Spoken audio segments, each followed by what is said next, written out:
Allah Subhanahu wa ta'ala berfirman, innallaha yuhibbul ladzina yuqatiluna fi sabilihi shaffan ka'annahum bunyanun marsus. Sesungguhnya Allah menyukai orang-orang yang berperang di jalannya dalam barisan yang teratur, seakan-akan mereka seperti suatu bangunan yang tersusun kokoh.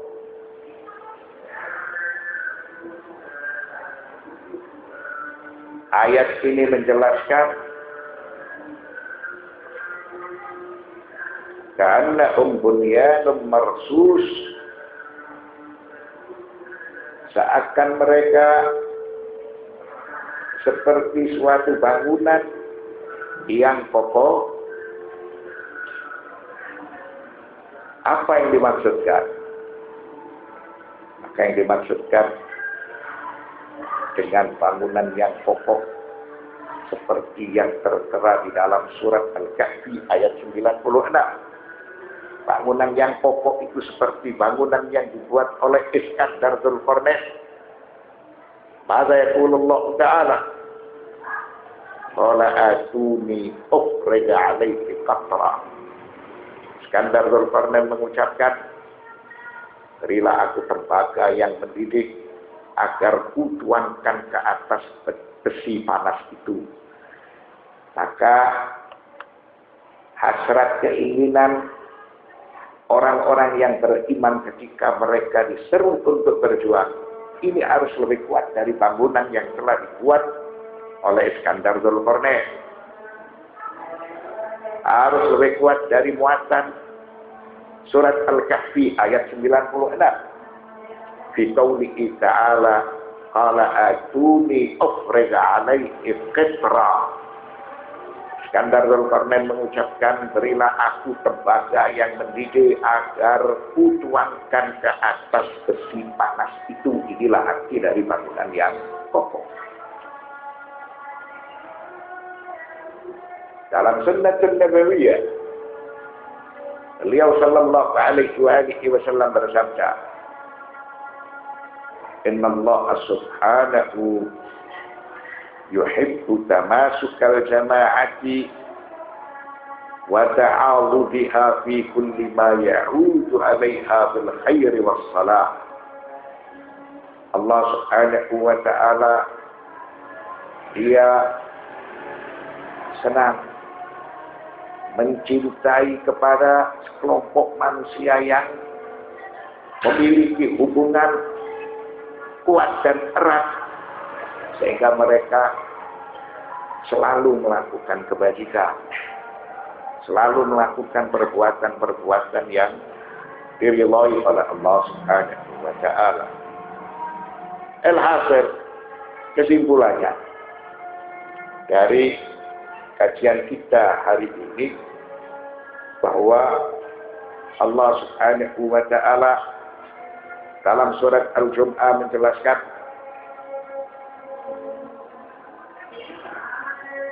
apabila telah ditunaikan sholat maka bertebaranlah kamu di muka bumi. Hal tersebut dijelaskan dengan ayat sebelumnya, yaitu ayat 9. Ya ayyuhalladzina amanu idza nudiya lis-salati min yaumil jumu'ati fas'au ila dzikrillahi wa dzarul bai'i. Itu ayat sebelumnya menjelaskan ketika sholat Jumat itu diserukan, maka supaya seseorang bergegas meninggalkan semua aktivitas untuk melakukan sholat Jumat. Dan apabila sholat Jumat sudah ditunaikan, maka bertebaranlah kamu di muka bumi. Artinya supaya manusia ini dia bekerja keras untuk mendapatkan kebahagiaan di dunia dan kebahagiaan kelak di hari kemudian. Lalu ayat yang ke-11 menjelaskan, dan apabila mereka melihat perniagaan atau permainan mereka bubar untuk menuju kepadanya, serta mereka tinggalkan kamu seorang diri berkhutbah serta mereka tinggalkan kamu sedang berdiri berkhutbah. Ternyata tidak semua. Ada 12 orang yang tidak meninggalkan Nabi Muhammad sallallahu alaihi wasallam berkhutbah pada saat kafilah itu datang. Maka tentunya ekonomi bukan satu-satunya yang membuat sikap dan karakter manusia, akan tetapi manusia dia dibentuk dengan faktor-faktor yang lain sehingga manusia bisa memiliki tawazun. Tawazun artinya keserasian. Dia bekerja keras dan dia juga beribadah. Kemudian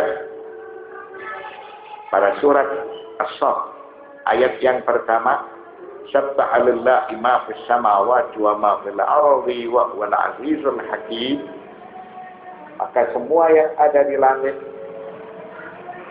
dan semua yang ada di bumi itu bertasbih kepada Allah Subhanahu wa taala. Bertasbih dengan lisanul maqal dan bertasbih dengan lisanul hal. Mengapa seperti itu? Karena semua bertasbih kepada Allah Subhanahu wa taala. Kaqaulihi ta'ala fasabbih bismi rabbikal azim dan sabbih isma rabbikal a'la. Lalu alam ciptaan ini bertasbih tidak dipahami oleh manusia. Mengapa? Karena manusia itu diberi wawasan yang terbatas. Waliqaulihi ta'ala wa ma utitum minal ilmi illa qalila. Lalu Allah berfirman dalam surat Ar-Ra'd ayat 15. Walillahi yasjudu man fis samawati wal ardi taw'a. Hanya kepada Allah lah bersujud segala apa yang ada di langit dan segala apa yang ada di bumi dengan kemauan sendiri. Siapakah mereka itu? Mereka adalah para malaikat dan hamba-hamba yang beriman. Wa karha,